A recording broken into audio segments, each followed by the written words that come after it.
আমি এখন ডিম ভাজি করি।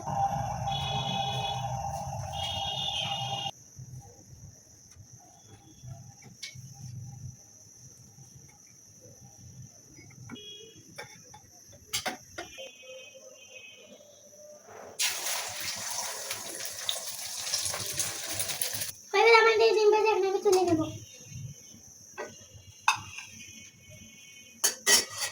মাছ ভাজা করে দেবো। প্রথমে মাছটা দিয়ে দেব। মাছটা এখন দিয়ে দিলাম।